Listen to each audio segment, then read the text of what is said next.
Welcome to my channel Biological World. In this video, we will start our chapter number 2, Structural Organization of Life. And the topic is Discovery of Cell. So let's start. Discovery of Cell. A cell was discovered through observations. Cell जो है वो observations के through discover हुआ. These observations started with the discovery of magnifying glasses and later on with the help of development of microscope. ये discoveries या observations कैसे start हुई? जब मैग्नीफाइंग ग्लास डिस्कवर हुआ तो उसके बाद फर्स्ट टाइम मैग्नीफाइंग ग्लास से सेल को ऑब्जर्व किया गया और उसके बाद फिर बहुत सी टेक्नोलॉजीज मैग्नीफाइंग ग्लास एडवांस हुआ, फिर वो माइक्रोस्कोप डेवलपमेंट हुआ, फिर उससे सेल को ऑब्जर्व किया गया.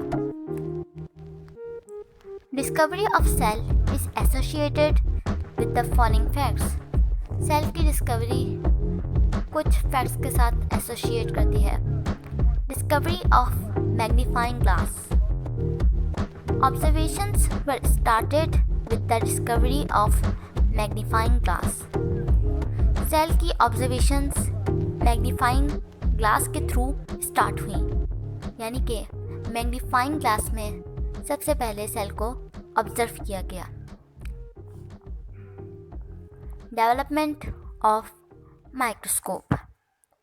In 1610, Galileo, an Italian astronomer, developed microscope to observe small organisms.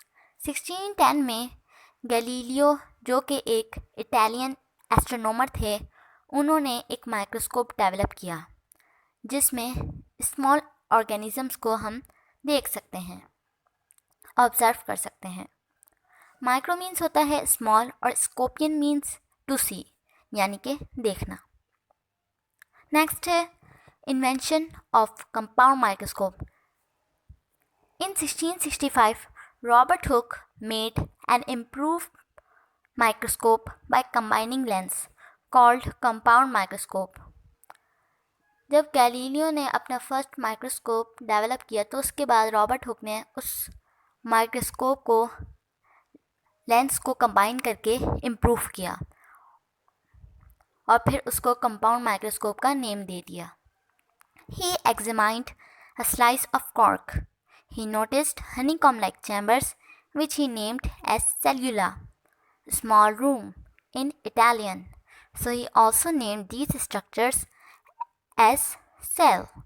He studied the cell wall only. उन्होंने माइक्रोस्कोप में एक कॉर्क के स्लाइस को ऑब्जर्व किया.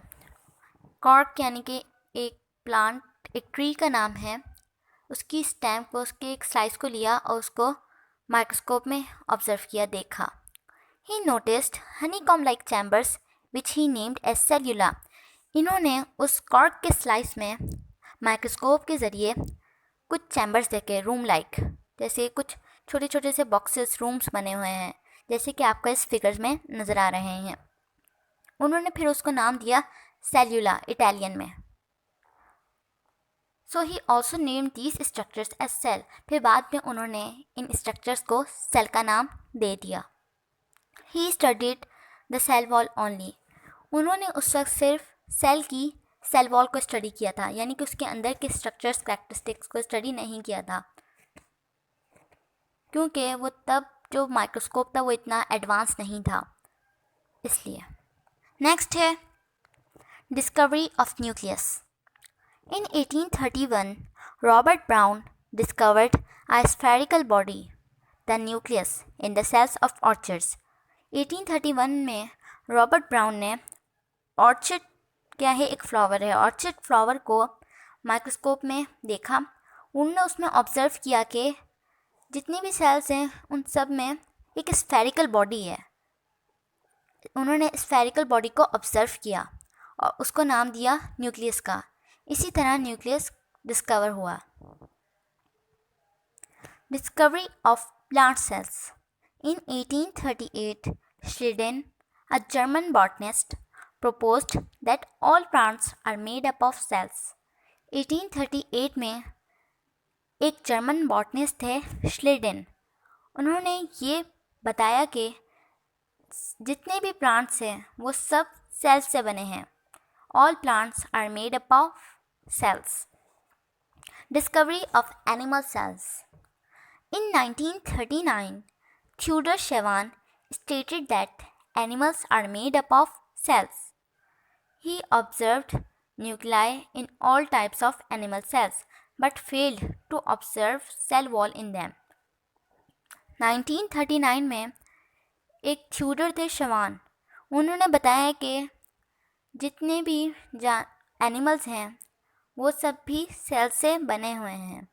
उनका बेसिक यूनिट सेल है और उन्होंने उन सब सेल्स में जितने भी एनिमल्स हैं सबके सेल में न्यूक्लियाई ऑब्जर्व किया, लेकिन वो फेल हो गए उन सेल्स में सेल वॉल को ऑब्जर्व करने में। यानी कि जब उन्होंने उनके सेल को देखा तो उसमें उन्होंने सेल वॉल को नहीं देखा।